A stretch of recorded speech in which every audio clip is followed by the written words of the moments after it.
캘리포니아는 좋은 기후, 발달된 도시 환경, 많은 일자리가 있는 살기 좋은 도시입니다. 실제로도 미국으로 오는 이민자들이 가장 선호하는 지역 중 하나였고, 그렇다 보니 꾸준히 캘리포니아의 인구는 늘어왔죠. 충격적이게도 최근 몇 년간은 인구가 오히려 줄고 있고 2021년부터 22년 사이엔 무려 80만 명이 넘는 사람들이 줄을 떠났죠. 그리고 이 사람들 중 상당수가 바로 아래에 붙어있는 이웃 국가 멕시코로 탈출을 하고 있습니다. 캘리포니아와 대탈출을 뜻하는 엑소더스를 합쳐 칼렉소더스란 말까지 생겨났는데요. 대체 어떻게 된 일일까요? 먼저 아무것도 없던 캘리포니아가 어떻게 발전했는지 그 과정부터 살펴볼까요? 이곳은 당연히 처음엔 원주민들의 땅이었고 1452년 처음으로 캘리포니아가 유럽인들에게 발견이 된 후 1769년 스페인 식민 세력이 정착지를 건설하며 이곳을 장악하게 되죠. 그러다 1821년 스페인으로부터 멕시코가 독립하며 멕시코의 땅이 됩니다. 그리고 점점 서쪽으로 영토를 넓혀오는 미국과의 분쟁은 불가피했겠죠. 처음엔 미국이 멕시코에게 땅을 사려 했는데 멕시코가 거부하자 두 국가 간 전쟁이 일어났고 여기서 미국이 승리하며 1848년에 이루어진 과달루페 이달고 조약으로 캘리포니아는 미국의 땅이 됩니다. 그리고 그해 캘리포니아 제재소의 근로자 제임스 마샬이 아메리칸 강 쪽에서 금을 발견하게 됩니다. 그리고 곧 금이 발견됐다는 소문이 퍼지게 되며 미국 전역뿐만 아니라 가까운 멕시코, 칠레, 아일랜드, 이탈리아, 호주, 중국 등 세계 각지에서 캘리포니아로 사람들이 모여들죠. 이게 바로 그 유명한 캘리포니아 골드러시입니다. 사실 금을 실제로 캔 사람들은 소수 혹은 기업가들 뿐이었고 많은 사람들은 금을 얻는 데 실패하고 가난해지기도 했지만 골드러시가 캘리포니아 발전에 중요한 사건이었던 것은 분명한 것 같습니다. 먼저 인구가 매우 많이 증가했는데요. 캘리포니아에 들어오기 위해 사람들이 거쳤던 해안도시 샌프란시스코 지역의 인구는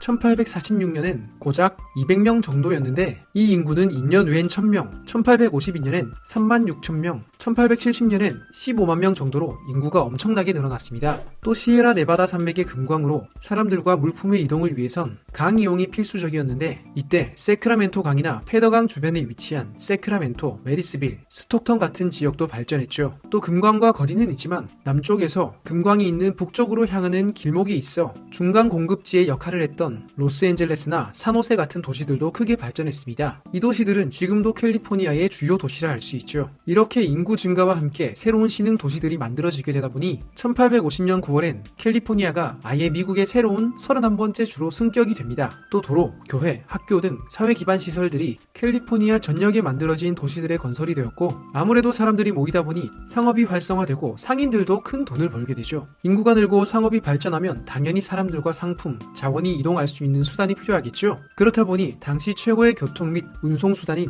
철도 설치에 대한 필요가 높아졌고 1862년 태평양 철도법에 링컨 대통령이 서명하게 됩니다. 그리고 1869년 최초의 대륙횡단 철도가 완성되었고 이후엔 점점 더 캘리포니아 내부의 철도 네트워크도 확장되어 나머지 주와의 연결성도 높아져 갔죠. 또 이 시기에 캘리포니아에선 대규모 농업이 시작됩니다. 늘어난 인구에 따라 높아진 식량에 대한 수요를 충족시키기 위해 농장과 목장이 캘리포니아 전역으로 확대되는데요. 사실 캘리포니아는 지리적으로도 농업을 하기에 매우 좋은 조건을 가지고 있죠. 자, 여기서 잠시 지리를 볼까요? 사실 캘리포니아는 미국의 한계주이지만 거의 한반도의 2배에 이를 정도로 상당히 큰 지역입니다. 서쪽 바다를 따라선 해안 지역이 이어져 있고 이 해안을 따라 해안 산맥이 솟아 있습니다. 또 북쪽과 동쪽은 산악 지역인데요. 해안 산맥과 시에라 네바다 산맥 사이엔 센트럴밸리라는 매우 넓고 평평한 계곡 지역이 있습니다. 그냥 지도로 보면 그리 안 커 보일 수도 있는데 총 면적은 47,000제곱킬로미터 정도로 한국의 총 면적의 43% 정도죠. 그런데 한국 국토의 70%가 산이잖아요. 그렇게 보면 넓은 평원으로 구성되어 있는 센트럴밸리가 활용할 수 있는 땅은 오히려 훨씬 넓다 볼 수 있겠죠. 그리고 남동쪽엔 사막이 펼쳐져 있습니다. 이 골드러시 시기에 사람들이 금을 찾았던 곳은 동쪽의 시에라 네바다 산맥과 북부의 산악 지역 쪽이었는데요. 특히 시에라 네바다는 미국 본토에서 가장 높은 산맥이 있을 정도로 높은 산맥으로 산맥의 상층부에 있는 눈들은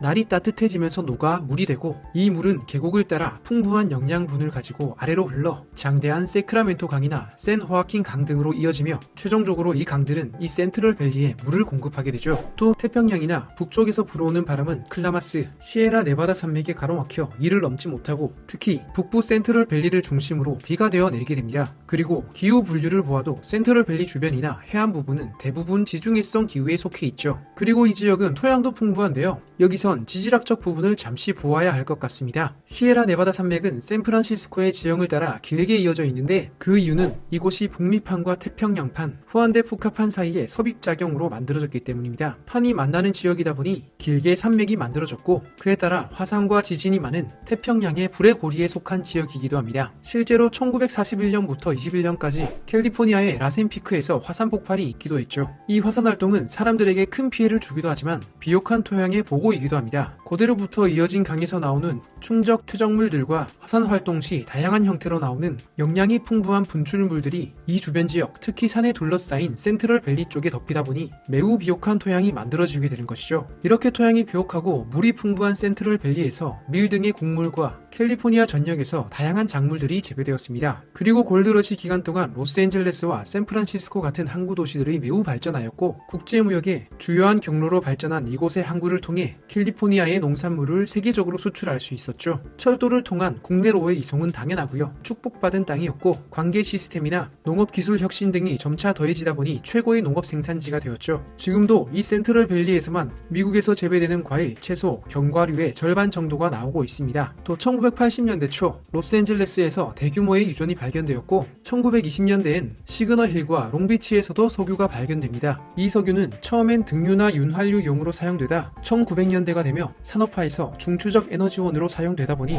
이곳에 수많은 기업가와 노동자들이 모이는 오일러시를 촉발했죠. 게다가 자동차 산업이 급속히 성장하여 수요가 더욱 늘어나다 보니 캘리포니아의 유전은 농업과 함께 캘리포니아의 새로운 금이 됩니다. 좋은 기후, 많은 사람, 발전된 농업, 석유까지 있는 이 지역은 당연히 산업화의 중심으로도 이어졌는데 2차 세계대전 시기에 더욱 크게 성장합니다. 로스앤젤레스 같은 항구 도시의 조선소는 군함을, 버뱅크와 샌디에이고에서는 항공기를 생산하는 등 연합군의 주요한 무기 생산 공장이 되었죠. 또 주 전역에 여러 군사 기지들이 생겨났는데요. 군대 다녀오신 분들은 아시겠지만 훈련할 때 기후가 굉장히 중요하잖아요. 또 특히 비행 훈련을 위해선 날씨나 기후가 매우 중요한데 평균적으로 연간 284일 정도가 맑은 캘리포니아는 기후적 조건에서도 딱이었죠. 전쟁이 끝난 후에도 미 국방부와 주요 계약을 맺으며 군수 산업을 이어갔고 또 냉전 시대가 되며 항공 우주 산업에 대한 투자도 크게 늘어났는데 전쟁 기간 중 발전시킨 기술력을 바탕으로 미국 항공 우주 산업의 중심지까지 되었습니다. 또 이곳엔 스탠포드 같은 세계적 대학들도 포진되어 각 시대에 필요한 인재들을 지속적으로 배출해냅니다. 스탠포드 대학이 설립된 1885년 당시엔 스탠포드 대학이 더팜이라 불릴 정도로 혁신적 농업 기술부터 새로운 작물의 도입까지 캘리포니아 농업 발전에 광범위하게 영향을 주었죠. 또 비교적 최근인 1900년대 중반에 들어서면서 실리콘밸리에서 일어나는 혁신적 발전을 이끄는 인재들을 배출하고 있죠. 예를 들면 구글의 공동 창립자인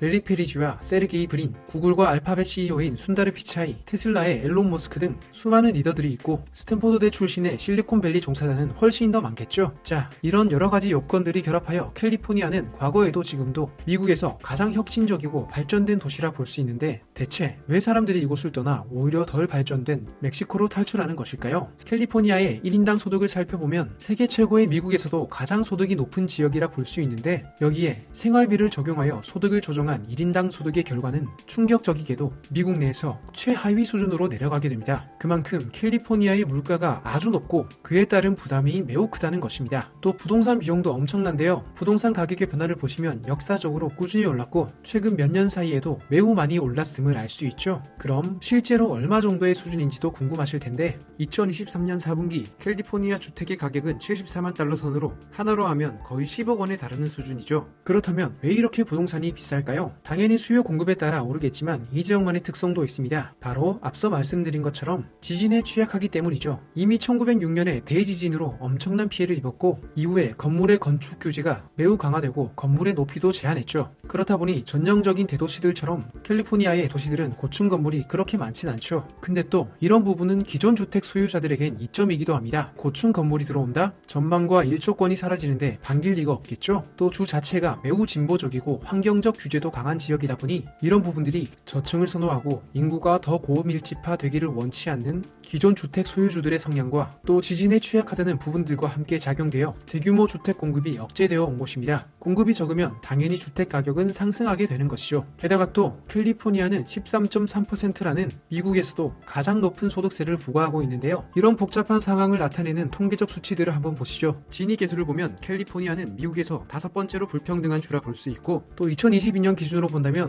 미국 전체 노숙자 중 캘리포니아 노숙자들의 비율이 30%이며 전체 주에서 가장 높은 수치죠. 그렇다면 사람들은 왜 하필 멕시코로 떠날까요? 일단 기본적으로 가깝고 국경을 맞대고 있다는 지리적 부분이 중요할 것입니다. 이미 캘리포니아 샌디에이고와 멕시코 국경을 통해 매일 12만 대 정도의 차량과 6만 명 정도의 사람들이 도보로 이동을 하고 있는데요. 이렇게 지리적 접근성이 높기 때문에 멕시코에 이주하여 살더라도 필요하다면 단 몇 시간 만에 미국에 있는 직장, 가족, 친구들을 만나러 올 수 있죠. 기후도 비슷하기 때문에 워낙 날씨가 좋은 캘리포니아 사람들이 적응하기도 좋습니다. 또 한 가지 매우 중요한 이유는 생활비인데요. 물가와 부동산이 훨씬 저렴하죠. 훨씬 낮은 가격에 넓고 전망이 좋은 멋진 집에 거주하며 높은 질의 삶을 살 수 있는 것이죠. 또 미국은 세계에서 가장 1인당 의료비 지출액이 높은 국가로 매우 비싼 의료비로 유명하죠. 하지만 멕시코는 미국에 비해 50% 이상 저렴한 것으로 알려져 있고, 게다가 여기엔 또 실리콘밸리가 있는 만큼 원격 근무에 익숙하고 원격 근무가 가능한 직업적 환경에 놓인 사람들이 많이 있겠죠. 원격 근무를 원하는 사람들에게도 지리적으로 가깝고 물가가 저렴한 멕시코는 상당히 괜찮은 선택지일 것입니다. 하지만 이런 이동이 멕시코의 일부 사람들에게 피해가 되기도 하는데요. 미국인들은 멕시코에서 부동산을 살 때 아무래도 멕시코의 일반적 시세보다